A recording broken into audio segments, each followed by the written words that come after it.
Hello, my friends. It's Sunday. It's July 21st, 2024, and we're going to continue drinking some tea as well as talking about A Course in Miracles. I'm also going to continue reading from my blog, and we'll see, for better or for worse, we'll see what that might invoke as a response, as my own rebuttal to what I wrote this morning. It's titled Letting Stuff Go. Honestly, it just comes down to letting stuff go. Everything. Our inner baggage of resentment and grievances, all the slights and hurts we've carried through the years and weigh us down so completely. That's it, really. There's nothing deeper to any spiritual path than our surrender, refusing to cling or carry those past wounds any further, and no longer willing to project them outwards to the world. It just comes down to letting stuff go. Simple. Yet that's not to say that it's always easy. And that's mostly because we don't realize that we have that option, or even believe we have the means to do so. This is why the practice of forgiveness is so profound. It's a continuous process and makes no demands other than a commitment to be free. We forgive with a sincere desire to no longer suffer, cutting all ties to any situation or event that troubles our peace of mind. We're looking at a deeper forgiveness here, one that calls for complete self-honesty, a willingness to look at whatever wound that troubles us and see that it now lies solely in the mind. That's not easy, but that's the first step to forgiveness. Really, it's the only step. Just seeing, and after that, we find that everything is already surrendered. It was written this morning, and I was thinking as I wrote this, nothing's ever planned when I write, for the most part. Occasionally, but most often, no. It comes rather spontaneously, sometimes based on the workbook lesson I'm doing for the day, sometimes just out of the blue. This was pretty much out of the blue. I think it has to do with I've been thinking an awful lot about the kleshas, yoga psychology, of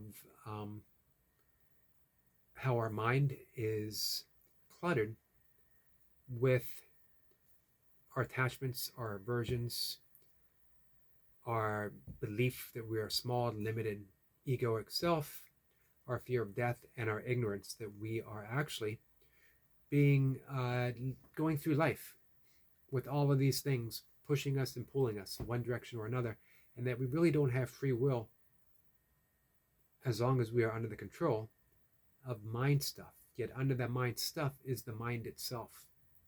And that is where we have that choiceless awareness. That is where it's not even debatable if there's free will or not free will, because it doesn't matter. Things just spontaneously appear in the rightness of things. And of Course in Miracles, they take those kleshas, they boil it down to fear, just fear. And we project that fear, the fear that we are really, truly limited, small, egoic selves, separate from each other, separate from life, separate from God, separate from love. It's full of grief, it's full of grievances, it's full of resentment, and it's projected out into the world. And we live in a world where all of that's the reality. However, yoga is the path of letting stuff go. First, we practice the ethical restraints and the personal observances. Then we gain some inner spaciousness, a more responsive quality by practicing pranayama. And then we use the asanas to get a sense of physical and emotional, spiritual balance. We move on to withdrawal of the senses, and then concentration, and then meditation, and eventually samadhi. Course in Miracles says forgive. Forgive the projections. It doesn't rule out yoga. Yoga really helped me get a great sense of clarity for working with A Course in Miracles. And A Course in Miracles gives me a great sense of peacefulness as I am working with yoga. I'm able to forgive the illusion of losing my balance in a yoga posture. That truly, it's all a process of balancing. I don't lose my balance. I'm finding my balance even as I fall.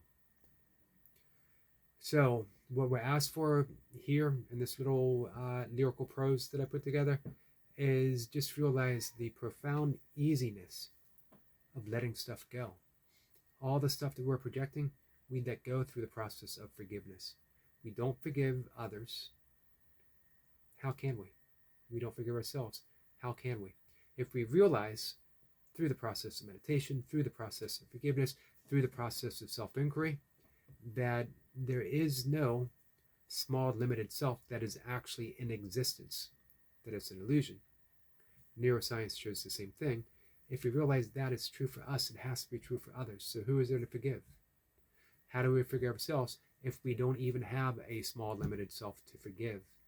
Because the larger self, the selfless self with a capital S, is always innocent, beyond our best opinion. Forgiveness is just that recognition. That's what true forgiveness is. That's forgiveness of the Course. Some people might say, well, that's really letting yourself off the hook for all the bad things you've ever done. You haven't done anything bad. You, the reality of you, you've never done anything bad. That's what the Course is actually asking you to see. And when you see that, all this stuff, all the stuff that's projected, all those grievances and resentments, the fear that are being projected to the world, they're already let go because they never actually existed to begin with. Guys, that is it for this evening. I appreciate you sticking with me and watching these videos. If you do, thanks guys. Take care.